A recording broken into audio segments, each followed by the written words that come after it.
So this is the fun and exciting presentation. At least I think it's been kind of fun and exciting presentation.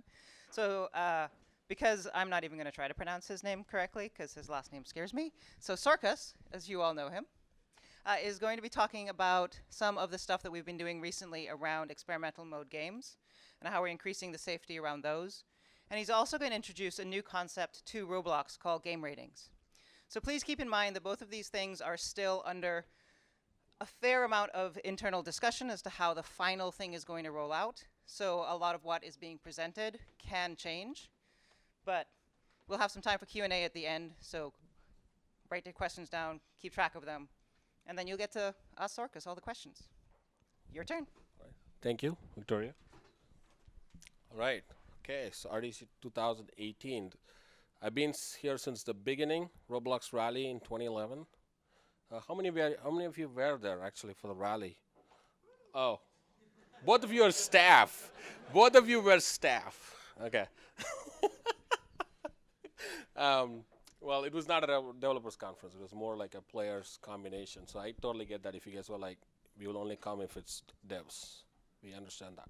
So today I'm going to be talking to you guys about what do game ratings mean and how does it apply to your game, right? So as always, a quick introduction about myself. I'm Sarkis. I've been here for about with Roblox about 7.5, 8 years. That's I added my name. And I've been working on the gameplay team and now the product team, and I've been working closely with the trust and safety team to kind of figure out what does it mean for us to have game ratings on the platform. So what's the focus of the platform itself? Our foundational focus is to have a trusted platform for online play. So it's not just a platform, it's not open. That means that we want the players to trust our platform, and that involves specifically three things, right? Enabling secure gameplay. So a lot of you might have already seen the changes that are coming in from the experimental mode that we have been talking about to you for a while now.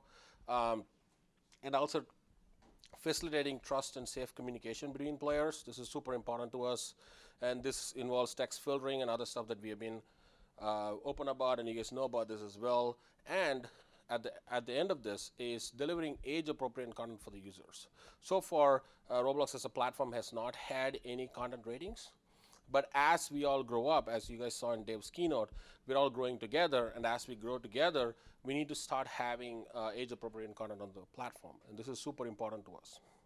Now, before we go into the details of game ratings, let's spend a little bit of time talking about experimental mode games. So at the beginning, it was called filtering enabled, right? So this was rebranded as experimental mode games for those of you who are not aware. So what is experimental mode? At the beginning of Roblox, when we decided to create a game world building, it just trusted the client. So there was no client server where the server just trusts the client instead of filtering the client. Usually server does not trust the client in the typical model. So we moved to where the server doesn't trust the client in 2013 or 14. I don't remember the exact specifics there. And we've been slowly kind of like helping you guys migrate over to not have your game under experimental mode games, right? And you can see this in the numbers. So like over the last 6 months, we see that more and more under 13 plays, most of the gameplay really happens in non-experimental mode games, as in 93% of the gameplays happen in non-experimental mode, which means 7% happens in experimental mode. And this means that as we are growing as a platform, we're going to have less and less of under 13s play experimental mode games. In fact, we have turned it off because the numbers are telling us that like, hey, under 13s are moving towards non-experimental mode games, so let's just not have them show up in the source. So if you have a game that's experimental mode today, it will not show up in your source. And this is super important, so if you do have it, come talk to us. We will help you. Developer relations will help you to kind of move your game to a non-experimental mode. For search, however, we are going to continue to show the experimental mode games. This is one of those decisions where we have to differentiate between user experience. The user knows about a game that they've found on YouTube, their friend told them, they search for it. We want to be able to find them but we will be restricting playability based on the user age.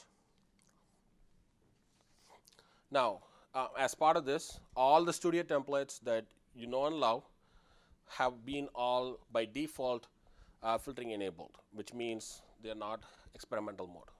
And most of the code and everything is written in such a way that it'll just work for you.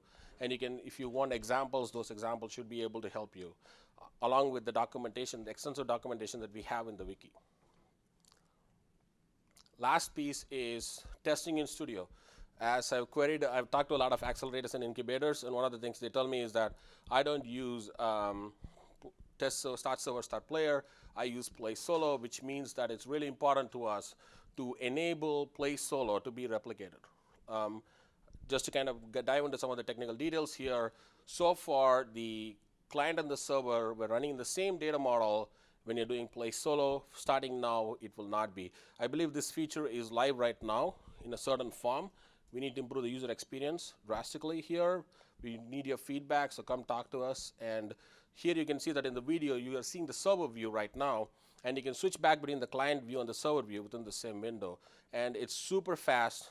That means you don't waste any time testing, but at the same time, you're testing it correct, right? Where there is a server, there's a client, and you're able to communicate back and forth. And this means the local servers, local scripts will not be able to do certain things. You won't accidentally cause bugs in your code when you upload your game and then find out, things like this. So we expect this to drastically help you make non-experimental mode games. So now that there is a lot of changes that has happened about experimental mode games, the next step in the process for us to create a secure platform is to have content ratings.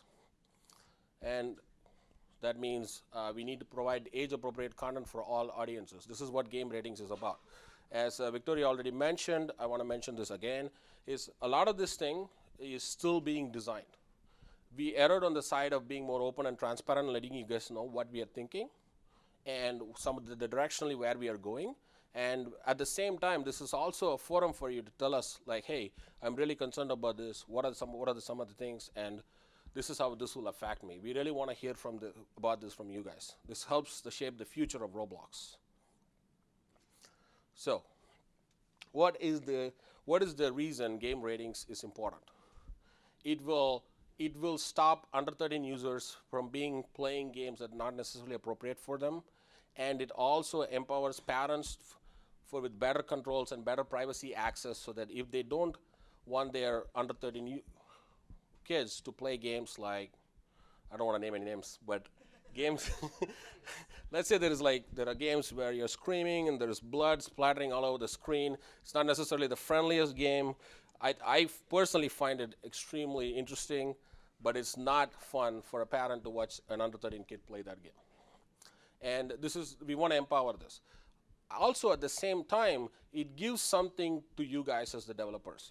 As the platform starts growing up, the players are also growing with the platform, which means you can now make content that specifically targets 13+ users. You want to make a game that's highly competitive with some form of blood. I don't know if that's specific, but say some form of violence. That's maybe better appropriate here.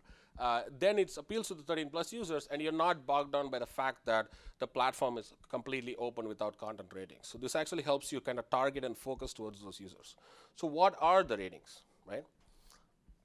So there are games that will be for everyone. There are games that will be for all users 8 and above. There is a small distinction here. We are still working out the details if this is necessary. And then there is games for all users 13 and above. This is very standard, right? There is a distinct separation legally where under 13 and over 13 are treated differently in the US.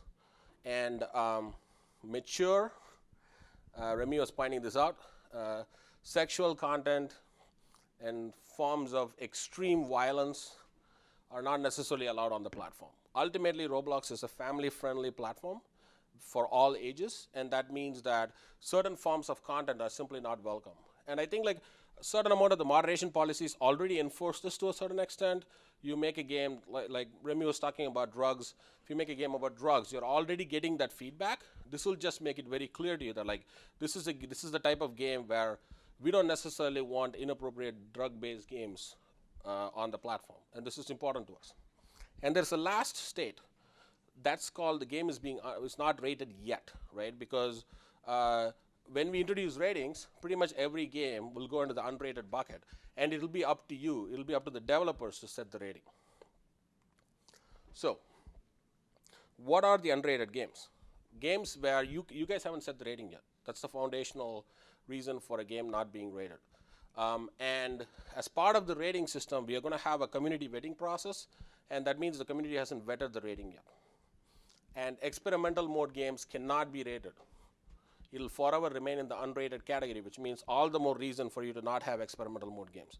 At this time, I want to point out, I think Grace said this in her keynote as well, if there is a single game in your universe experimental mode, it will make your entire universe experimental mode.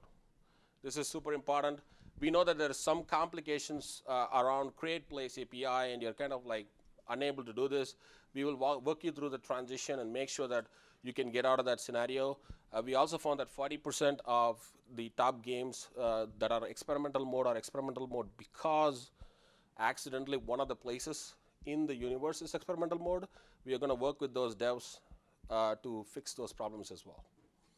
And only your friends, if you're a developer, only your friends can play your unrated, can still play your unrated games. And lastly, the most important factor, if you leave your game unrated, it will be treated as if it's only for the 13 plus users. So only the 13 plus users can play your game. So let's say that like you go through the flow, your game is unrated, you set your rating, what happens? There needs to be a verification process. So the verification process, what we're thinking right now is that at the outset, only 13 plus players can play your game and give feedback. So let's say that we don't get any feedback from the community about any conflict on the ratings that you gave for your game, then the game will be basically allowed for under 13 users. If you falsify ratings, if you have a game, as I mentioned, and you say it's like for everyone, but it's really has realistic violence, then unfortunately we will have to contact you on moderation, and Remy will come after you. Not like in person, but probably online. So, and once that happens, the game will be available for under 13. You might say like, wait a minute, this seems like a very cumbersome process. Is this really going to be the process? We're still figuring this out. We want to enable a platform where it's very, very simple for you guys, at the same time, very, very safe for the under 13 users that we simply have. And this is the delicate balancing we are doing here. So additionally, parents, right? For under 13 users, we're not necessarily going to have parental accounts. It's more about parental controls. So parents will have the ability to lock down under 13 users accounts based on like their preferences. There is a certain amount of settings already in your privacy settings called account restrictions. We will be enriching this with more features as content rating rolls out, basically. Game updates. So lastly, right, what happens if you update your game? Updating your game will not trigger a rating necessarily unless you change the rating. This is important. If you have a rating of 8 and above and you don't change your rating, it doesn't matter. But if you do change your rating, it does matter. So, but which direction matters? If you're making your game more restrictive, for example, if you're making your game from 8 plus to 13, then it doesn't need a change because you're making your game more restrictive by your choice. But if you're making your game a 13 plus game available for everyone, then it does matter that we need to know about this, and that will trigger the vetting process. So to summarize, we are going to introduce content ratings, and it's not we are not fully like solidified on what the namings are going to be. We are still trying to figure out what we need to call them. There will be a vetting process. Developers will be freely able to adjust your ratings, and any ratings changes could trigger a revetting process. So this is roughly how we are thinking about ratings. And with that, I want to give at least 10 minutes for everybody to ask me questions. So I'm going to start the Q&A.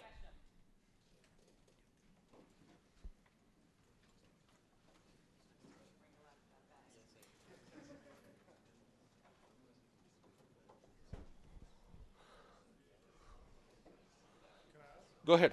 So how do the age ratings affect the listing of the game, the homepage, popular, top-rated category sorts. That's a really good question. So just so that everybody heard it, how does the ratings will affect the games page? Will the popular be sorted by 13 plus? So this is something that we are actively discussing. There is a trade-off here. For example, if I'm a 13 plus user, I log into Roblox and I go to the games page, I maybe want to see Phantom Forces higher than some of the other games that are more popular with under 13 users, potentially, like some of the social games. So we are going to actively balance this out. And currently, at least our thought is, yes, there will be a boost for 13 plus users. So you will be seeing more 13 plus content. Yeah, if I can follow up. So will 13 plus and 13 under users see the homepage differently? Absolutely, yes. Okay. So home space recently played, probably not, but like any algorithmic sorts, yes. I was just wondering if for games that are like above 13, would it be possible that it was added in for voice chat for like Xbox and PC to better communicate? Yes. Absolutely, yes. This is part of the vision. We definitely want to enable, and this is the other reason to have content ratings. There are a certain set of features that we just cannot introduce if we don't have proper content ratings in the platform. All right, so I have two questions. The first one is, will unrated status on games that just got released stunt initial growth if they're targeted for a younger audience? This is a really good question. This is why the vetting process has to be as simple as possible, where we do not want to affect developers who just released the game for everyone. We don't know, there is no final thoughts here. I'm happy to discuss more with you and to get more of your thoughts. And everybody, please share your thoughts with me, or there is Matt, I believe, over there. We will gather around after this session for you guys to talk about this with us. Right. This is one of our big concerns, is to have unstunted growth on initial devs. And then I have one more. Will the changes to experimental mode cause classic games to be unplayable? Potentially, yes. So this is the other trade-off, where games like, I guess, like let's take a concrete example. Heli Wars, right? Super popular game back in the day, will become it's now still in experimental mode unless it was updated, and we are actively discussing how do we keep these games alive. Yeah. This is not simple, because if we keep them open, I mean, it's still playable by the 13 plus users, right? Yeah. So it's not fully necessarily like killed, but it's really just not available for half the audience. Okay. And as Roblox grows, there'll be more 13 plus users, so this could get lesser and lesser in terms of impact. How will the initial rollout of this impact games that are already on the front page? So you mentioned that we have to manually give games ratings. There's going to be obviously a period where our game will be unrated, but that definitely will have an impact if suddenly half the audience can't see the game when it's already on the front page. Right. So current, without saying that this is the exact final decision, one of the ideas we're bouncing around is that there will be a period of time where you'll be able to set your rating, but it doesn't take effect. Okay, will this be like a process with DevRel? Will we work on it? It'll be a process with both within the product and developer relations, so that it's not just like only the developer forums hears it. We want everybody to understand that this is the process going forward, and if they want to update their game, they can update their game during this time. So this is still in flux, but yeah, that's the current thought. We would definitely not release it where all the games will get unrated on the popular sort. So this is a lot of a case-by-case situation when it comes to the different games on the platform, because they're obviously user-generated and the community has to vet the ratings. What I'm wondering about specific things such as cartoon violence, guns. A game like Phantom Forces has guns with a high age rating, while Jailbreak does it for all ages. Are there going to be any hard guidelines on that? So we will, when we have the specific implementation in the product, there will definitely be guidelines around what makes that difference, right? To give an example of for everyone who hasn't necessarily played around with age ratings, like in ESRB or PEGI around Xbox or like other consoles or other gaming systems. For example, realistic guns are a different rating than like non-realistic guns. So even if you have a game that is about shooting or PvP, if it's about realistic gun, it's very different. Like if it's realistic blood, it's very different. So we are still bouncing around how do we balance that for our community. So it's not about like taking what they have, because they have a lot of complications in their rating system, which we do not want for us. But at the same time, we have to balance this, yes. So, So can that'll we, be a difference. can we expect a game like Jailbreak to still be playable by all ages? I would say that would be my expectation as well. Okay. Awesome. Thank you. So Roblox has an E10 plus rating on Xbox, which means we get this fun notification that tells us all the things we can't have on Xbox. Will there be a way to open 13 plus games to Xbox users with this update, or will those still just be unavailable? So right, so that's a specific instance where the Xbox app, whenever we publish something as Roblox as a platform, we have a rating, and that rating we don't necessarily want to tie those back together. So yes, you will be able to have 13 plus games on Roblox Xbox on Roblox on Xbox, but that will be different. That doesn't stop the 10 plus rating that the PEGI has given us on Xbox app or ESRB, whichever country we are talking. Okay. One more. Thanks. So I was wondering if the developers initially set a rating for their game, but it ends up being wrong because they're not entirely sure what to do. Wouldn't that put sort of the developers at risk of accidentally getting sort of punished for that, or would it put unnecessary stress on them? So that's a good question. So we do not want to put unnecessary stress on developers, right? So there is a difference between moderation versus like soft action. Like there is going to be a learning period. All of us are going to learn together, and this is going to be an important process during which I don't expect moderation actions. But unless it's obvious that the developer is trying to, like it's obvious that the developer is pushing a game that's not for the right rating. So I don't expect you to accidentally get moderated because you chose the wrong rating.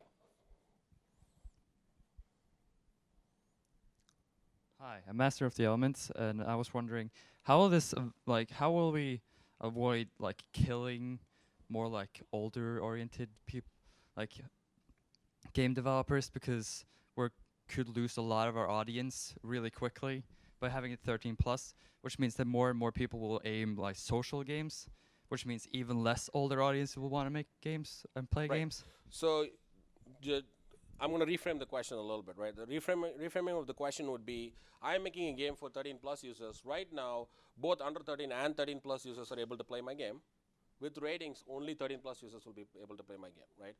But what you are getting when we do have ratings is the exposure. Because you're the only one of the 13 plus user, and like half of Roblox platform is massive. Now you have less competition, right? So that means like if the games page is filtered for 13 plus, for example, for 13 plus players, they will see your game at the top. So what we expect is a natural gravity movement where the platform itself becomes more open and more inviting to 13 plus players, thereby fueling more growth for you. And this would be what I would assume. Yeah, I will add, hi, Remy again. So I'm not coming after anyone. I'm not planning to come after you. It's like, I don't know why I'm the heavy in this conversation all of a sudden, right? But the way we would look at this is, yes, there's going to be a learning period, and we'll be looking at, clearly if there's a gray zone, if you rate a game and the community disagrees with you, we want to go in and understand why is there a disagreement.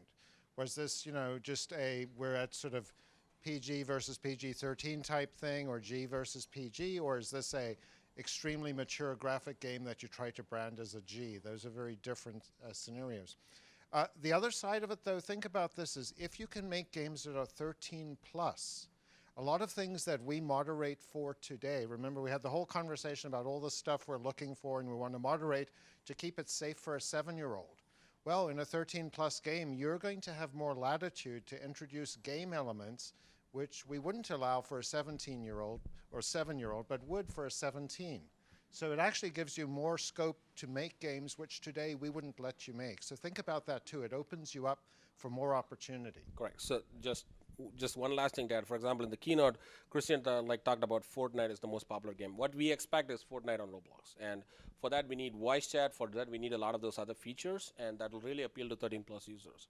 And we expect these ratings to just be a step on the way. Okay? That's it. Thank you.